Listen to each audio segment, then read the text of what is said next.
السلام علیکم ڈاکٹر صاحب، کیا حال ہے؟ ٹھیک ٹھاک؟ ڈاکٹر صاحب الحمدللہ میں آپ کی کتاب پڑھ رہا ہوں، بڑی زبردست ہے۔ اللہ پاک آپ کی محنت قبول فرمائے، آپ کو مزید علم اور عمل میں مزید ترقی عطا کرے۔ ویسے دنیا کے یہ آج کا رواج بن چکا ہے، کوئی اچھا کام کرے اس پر تنقید کرتے ہیں۔ میں نیٹ پہ دیکھتا رہتا ہوں، ابھی کسی نے پوسٹ لگائی ہے آپ کے مخالف، تو میں نے اس کو تھوڑا بہت جواب دیا ہے۔ بہرحال اللہ پاک آپ کو مزید ترقی عطا کرے۔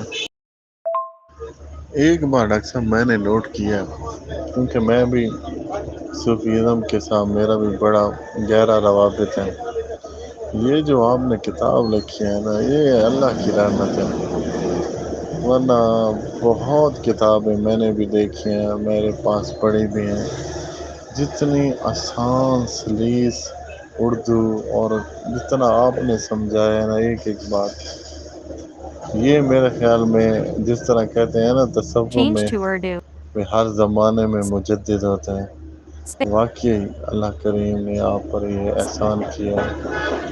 اور Shift on. ہومیوپیتھک میں جتنے بھی لوگ مایوس تھے نا، ان کے لیے آپ Space. ایک کرن ثابت ہوئے ہیں۔ Space. Space. بلکہ ڈاکٹر صاحب معذرت کے ساتھ، کرن تو ایک چھوٹا لفظ ہے نا، آپ الحمدللہ ہومیوپیتھک کے لیے سورج کی مثال ہے، کیونکہ میرے خیال میں ہم جتنے بھی ہومیوپیتھک میں نئی نسل تھے نا، سارے مایوس تھے، تو یار سمجھ تو آتی نہیں ہے ایک ایک میڈیسن جس طرح آپ نے سمجھائی ہے نا، یہ بندہ کہتا ہے آپ کی کتاب پڑھے، بندہ کہتا ہے کوئی سمجھا رہا ہے، ورنہ اور کتابوں میں بندے کو بڑی مشکل ہوتی ہے۔